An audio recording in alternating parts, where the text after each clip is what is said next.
Olá, meu irmão, a paz, tudo bem? Quero compartilhar uma palavra com você que colabora, corrobora, que soma a tudo isso que a gente vem compartilhando no GC, também aqui no YouTube, nas redes sociais. Meu irmão, Mateus 20, ele fala dos trabalhadores da vinheta.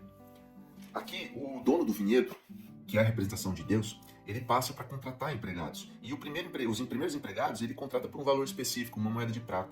E depois, ao longo do dia, ele continua passando. E ele passa de novo e contrata um trabalhador às 9, ao meio-dia, às 3 e às 5. É interessante que esse das 9 ele explica como que ele vai pagar. Ele fala o seguinte: ó, vai e trabalhe no meu vinhedo. E fique tranquilo que eu pagarei o que é justo. Ele não negocia um salário, um valor específico, em nenhum desses outros horários. Mas o das 5 horas, ele trata um pouquinho mais profundo. Por que vocês estão aí parados? Eles falam, porque ninguém nos contratou. Interessante, né? Quando ele vai pagar, ele começa pelos das 5 horas. Ele faz de trás para frente. Ele vai pagar uma moeda de prata para cada um dos trabalhadores dos períodos específicos. É interessante quando ele chega no último, o último reclama. Fala, o quê? É injusto. Eu fiz um trabalho o dia todo. Aquele que chegou 5 da tarde, você pagou o mesmo trabalho que eu. E aí, o dono do vinhedo, o Deus Todo-Poderoso, o nosso Pai, fala, ué, mas você não está contente? Eu não fiz o que é justo? Eu não paguei para você o que a gente combinou? Agora você está com inveja pela minha bondade, a minha generosidade? Eu não posso fazer o que eu quero com o meu dinheiro? E é interessante, irmãos, que a gente traz essa realidade aqui para esse evangelho redentivo. A gente vê que desde daquele que recebeu às 5 da tarde até das 9, não reclamou do que recebeu. Porque o que trabalhou às 9, trabalhou só uma hora menos do que os que foram primeiramente contratados. Mas o Senhor entregou para eles a promessa o quê? De justiça. Entregou a confiança na misericórdia e no amor do dono do vinhedo. É interessante que a gente vê que eles confiaram no dono do vinhedo, que ele seria justo. Mas esses que vieram primeiro, eles já não concordaram. Eles falam assim, nós trabalhamos mais, a gente combinou com você, mas você foi injusto, porque deu mais. Meus irmãos, olha como é a visão do inimigo, de Satanás. Ele que prestava um bom serviço, um bom trabalho, e se rebelou querendo ser como Deus. Por quê? Qual foi o motivo real da queda de Satanás e do 1/3 dos anjos? Eu tenho uma teoria de que, porque o Senhor, quando ele se rebelou, jogou ele na terra, então a terra já existia, então já tinha sido criado, não era sem forma e vazia. E eu creio que na criação do homem foi quando Satanás, Lúcifer, se rebelou. Por quê? Porque ele tinha uma insatisfação, um senso de injustiça, no qual ele embutiu no coração desses 1/3 dos anjos. Porque além de nós sermos perfeitos, te servirmos, Deus, de uma forma do maior nível de qualidade possível, o Senhor está pegando esses bonequinhos de barro e criando eles como seus filhos, e nós somos a sua família. E ele se rebelou por conta disso, porque acreditou que Deus fosse injusto. Tanto é que Jó mostra isso. Ele mostra que se Deus protege o homem, é por isso que ele serve a Deus. E Deus vem fazendo esse plano redentivo desde da queda de Adão até o cumprimento da graça em Cristo. E isso vai acompanhar-nos até o fim dos tempos. Por isso, meus irmãos, que aqui nesse texto a gente vê que eles são invejosos. E Gálatas 5 diz que isso é um fruto da carne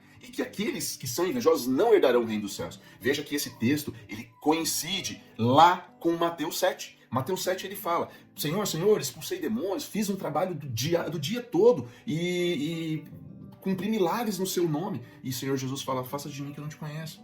Porque se esses homens não contam, mas provavelmente o que aconteceu depois da hora do acerto de contas ali no final do dia, que representa a nossa vida e a vinda de Cristo, o juízo final, o que aconteceu?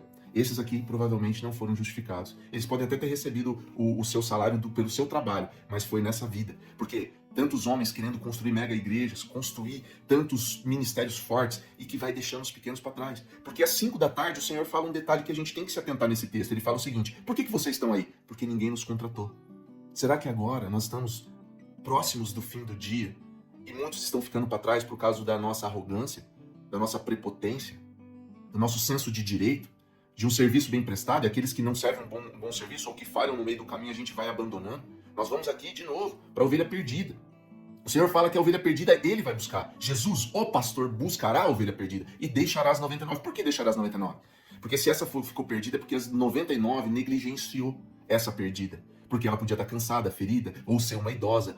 Olha lá, Ezequiel 34, que explica isso. E é interessante que essa parábola fala também em relação ao filho pródigo. Quem que prestou um bom serviço achou que tinha um direito maior do que o filho pródigo que fez tudo errado e voltou? Irmão, a raiz do pecado não está naquilo que fazemos de errado, mas sim na nossa arrogância, na nossa prepotência, daquilo que a gente faz certo. Olha o inimigo, por que ele caiu?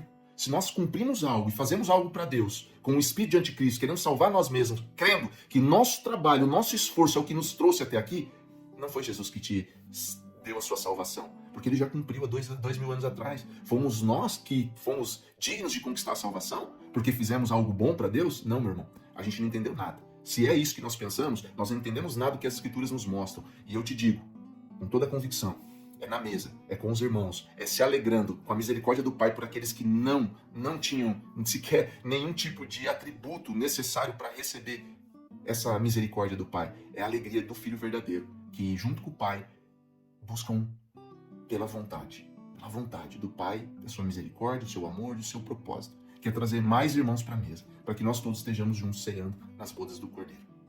Meus irmãos, vamos ler isso aqui com a profundidade que deve ter e entender que não importa o quanto você faça, o quanto você trabalhe ou se esforce, se a motivação estiver errada, você provavelmente está caindo em Mateus 7. Afasta-te de mim, porque você não representa o Cristo. Você não faz parte do meu corpo, então eu não te conheço. Que Deus possa trazer sabedoria ao corpo de Cristo. Estamos próximos, irmão, de uma grande colheita. Mas não vai ser uma colheita de igrejas, instituições, que a gente chama de casa de Deus, porque não é a casa de Deus. Deus não tem casa, não tem templo. A única coisa que não vai ter na Nova Jerusalém é templo. Não tem culto, tem comunhão, tem mesa, tem compartilhamento do quê? Das virtudes do Pai. Aquele local onde a gente vai é muito importante, que são uma estrutura para comportar a igreja de Cristo, para que ali nós manifestemos. Mas o púlpito não é sagrado, não é sagrado. O que é sagrado é a grande, a perfeita arca da aliança, que é o teu coração, o meu, que somos nós. Cristo em nós, a esperança da glória. O Espírito Santo, o Todo-Poderoso, ele habita onde? Dentro da arca da aliança, que é você, meu irmão, que sou eu. Se nós não conseguimos nos amar, não conseguimos manifestar esse reino em nós, verdadeiramente, nós estamos pregando um evangelho anticristo. Ainda que a aparente justiça, mas é só para alegrar os ouvidos dos ímpios, para que eles possam encher a igreja e fazer um grande clube ali para se beneficiar a si mesmo.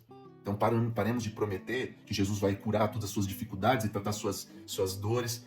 Não, o que Jesus promete é muito mais. Ele promete um pagamento misericordioso, justo. Só confie, só saiba que nós estamos aqui para cumprir um propósito, uma missão, fazer a vontade do nosso Pai. E a vontade dele é que nenhum fique para trás. Por quê? Porque o corpo não vai mutilado para a eternidade. Jesus casa com a noiva e nós seremos a pluralidade de um só. O Cristo em nós, a esperança da glória. Forte abraço, Deus te abençoe, tchau, tchau.